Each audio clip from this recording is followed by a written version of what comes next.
So we're doing a new thing here on Up and In. It's Word of the Day, and once again, this is Jordan Parkhurst putting this in the prompter. Today's Word of the Day is conspicuous. He spelled it wrong. I think he means conspicuous? I think he means conspicuous too, but I think he spelled it wrong. I don't think it's... Conspicuous. Conspicuous, it's conspiracy and suspicious. Oh, he made up a new word. Why? Because it's conspicuous why Star Wars movies don't work like Marvel movies. Oh, Jordan wrote his first segue. That's hard. They're hard. They're hard. I was going to say, hey, speaking of Star Wars, let's talk about more Star Wars. Okay, so one thing we have touched on a little bit here and there is, sorry, I'm going to do that again.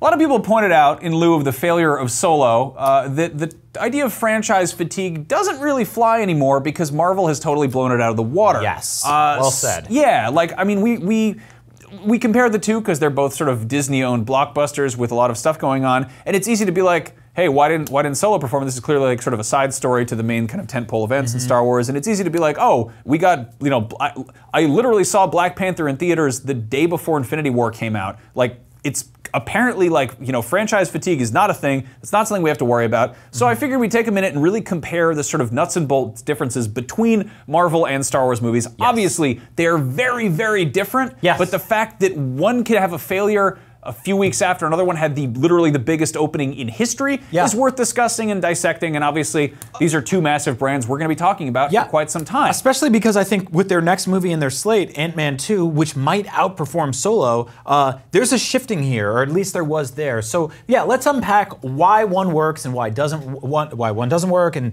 what's really the differences between these two. So first of all, let's get into the numbers. There have been 10 Star Wars movies, you know, theatrical, live-action, feature films, in 41 years. Wow. That's a long time and a handful of movies. I think it's easy to be like, there are way too many of those things, but really, they space them out a fair amount. Meanwhile, there have been 18 movies in 10 years. For the Marvel. For Marvel. Yeah. They have made 18 Marvel movies in 10 years, and a year from now, there will be 3 more, which is incredible. We are weeks away from getting Ant-Man and the Wasp, and then there's Ms. Marvel in March, and then there is Infinity War Part 2, whatever the hell they're gonna call it. This is also not counting movies that have the Marvel logo at the beginning of them. That's just stuff like Fantastic Four, Venom this year. Counting the Marvel Cinematic Universe. We are also getting, we already got Deadpool 2. Like, the Marvel logo is smeared across everything. And it's, you know, it's interesting that it lives in that weird kind of nebulous gray area. Also worth pointing out, Star Wars is a universe that is built from the ground up, but it's also developed in multiple directions at once. We've had sequels, we have, like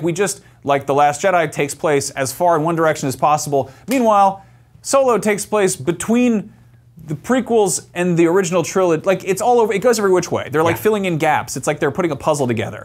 But it's also, it's totally, maybe not completely original, maybe they borrow from things, but they're making it up entirely. They are making up that entire universe. Meanwhile, Marvel is, I don't know, they're kind of casually pulling from 80 years worth of source material. Marvel comics go back just ages. There's so many of them, and they have all these big events that take place, and they can always kind of borrow from them, and they're not obligated to adapt things faithfully because there's no core rigid canon like Star Wars has. Now, we've also had an issue recently where people said, that's not my Luke, or that is my Luke, or I don't like what he did, or Lucas planned for him to do that, blah, blah, blah. We have a lot of debates on it because there was one Luke Skywalker. Yeah, or Han, who actually had a, who had a prequel.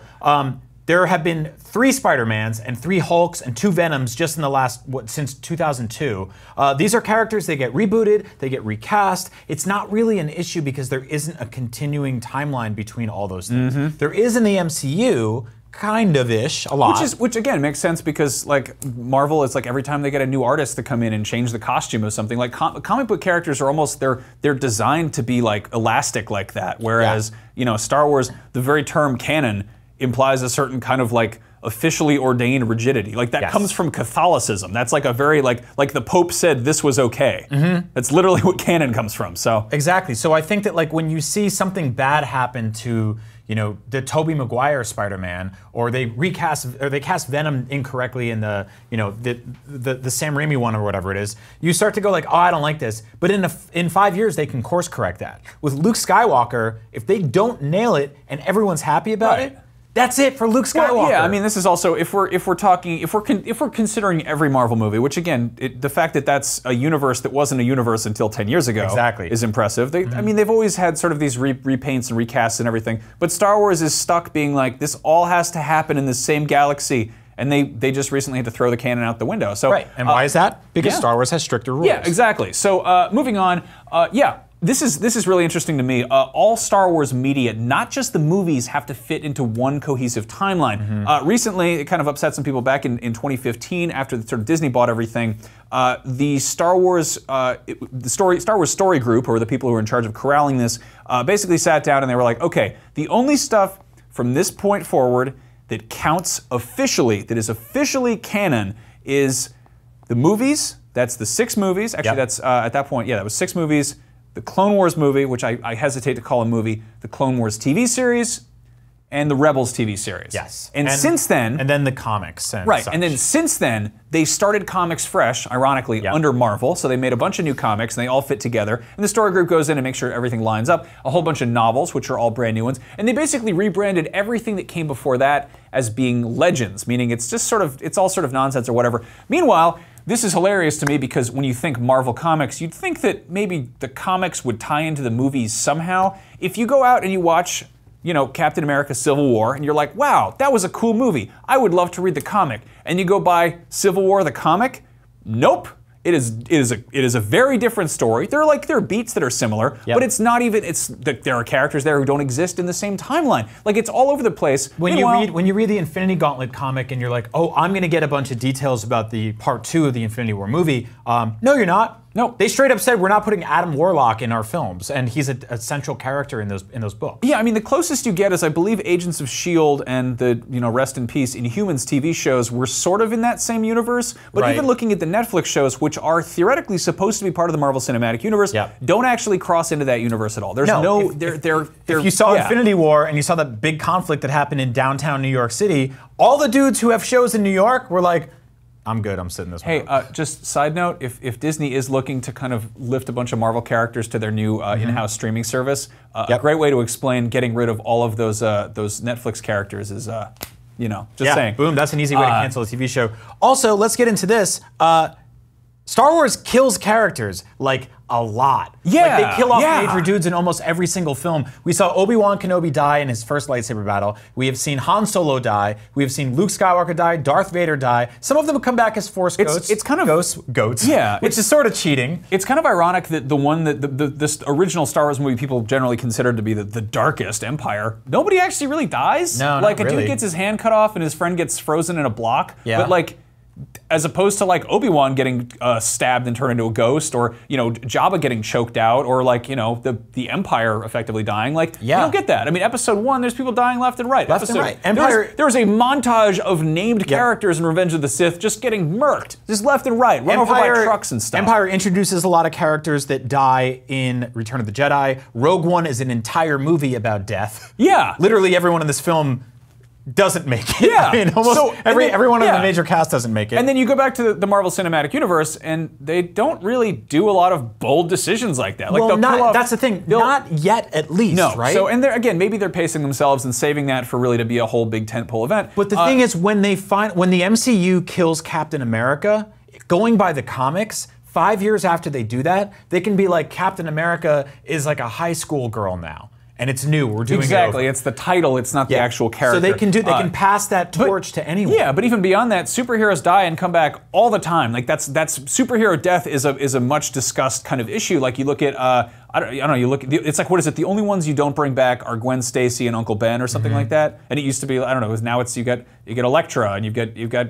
there's Spider Gwen and Gwenpool running around. So the idea of superheroes coming back to life, being resurrected, the death of Superman, one of the best-selling comics of all time. He's fine. He came back. He's the entire last act of Batman vs Superman, obviously not a Marvel film, hinged around the crux of Superman dying. Yeah. And then he was in the marketing material teasing Justice League. Exactly. So it happens. It's okay. There's nothing wrong with it. Superhero death is sort of an oxymoron, but on the other hand, in Star Wars, when they kill off a character, the only option to see that character again is, I mean, there's always cloning, which they thankfully haven't gone down that route in the or time travel, which they introduced in Rebels. Oh, good lord. No, don't do that. But no, I mean, they come back as a blue ghost, or we get a prequel. That's sort of how that operates. So what does that mean for you, though, as a fan? It means it's significantly harder to piss you off with something. When Luke Skywalker dies on a mountain, you're like, that sucks. But when Captain America dies, and they bring him back to life 5 years later, you're like, I was pissed for 5 years, but I'm okay now. Like, there's really only, like, basically J.J. Abrams has to come in with episode 9 and be like, just kidding, Rian Johnson was just goofing with y'all. He just teleported to a different It was hill. all a dream. Exactly. But no, I mean, just on sort of the basic level of these as movies, as pieces of media, like the mainline Star Wars movies, they have like big, like epic Roman numerals. They're part of a saga. They're episodes. And they're delivered in little tidy trilogies, which is something we're totally used to at this point. But like, obviously there's going to be more Star Wars movies after 9. How do they label them? After a certain point, it's going to be like episode 27 or something. And they've pulled away from the numbering because that scares people off and that sort of dates things. But yeah, Marvel movies are just kind of like,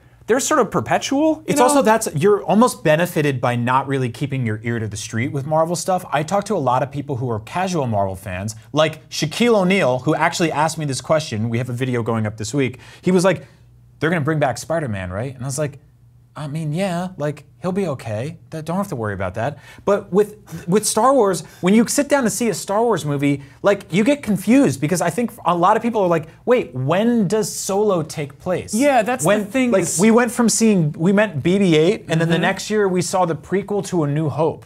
Like, they jumped 35 years back in time. It's really weird. I remember, I mean, like Rogue One was kind of like this too. If you're sort of a more casual fan, that doesn't make a whole lot of sense. And it's funny that the movies that need that the most are the ones that don't have the walls of text at the beginning. I know. Like the average person doesn't know where like what ABY stands for. You know, after the Battle of Yavin, which is the Star Wars dating thing. Exactly. Speaking of dating, that didn't happen much in high school. But no, like that's like. I don't know, like Marvel movies are also, for the most part, they're chronological. You know, like the newest Marvel movie takes place after the second newest. Yeah. And that's going to get a little bit kind of fudged around.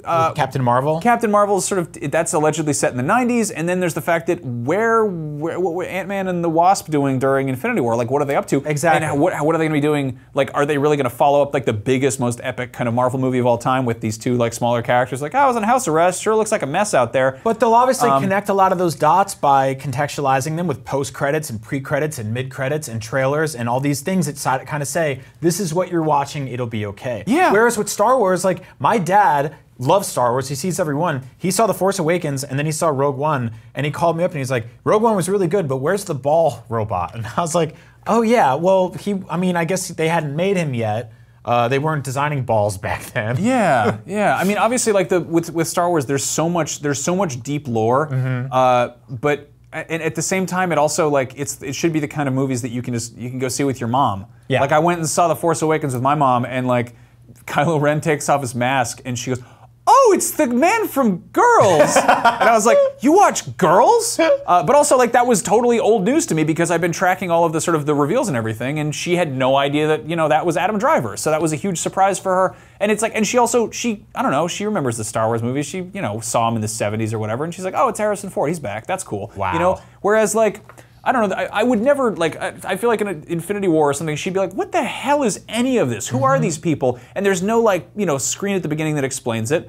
But it's, I don't know, it's weird. Like, and again, I guess they're both sort of weirdly impenetrable in terms of how much there is to keep track of. For sure, but I think it's a lot easier to piss off Star Wars fans because we don't agree on everything. Yeah. There are 3 generations of us. There's the original trilogy people, the prequels people, and then there's the new people who are just kind of like into the new stuff, or they're young, God, I don't know if, I never thought we'd have to do this, but there's one fandom who can help us make sense of what's wrong with Star Wars right now, and that's the Trekkies.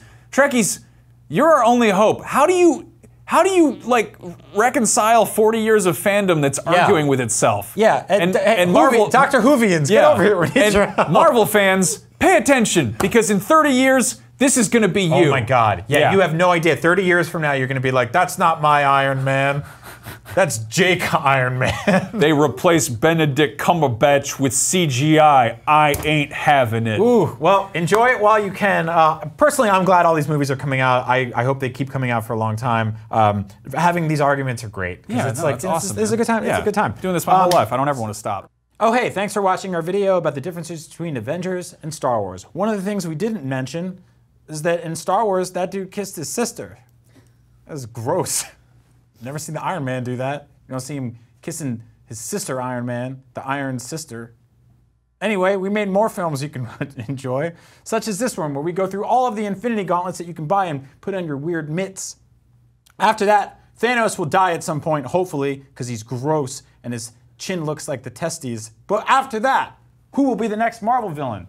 Let's speculate by watching this short film together that we made with our friends. Enjoy. Up at noon every week, Thursday noon Pacific time. I don't know how I have this job either.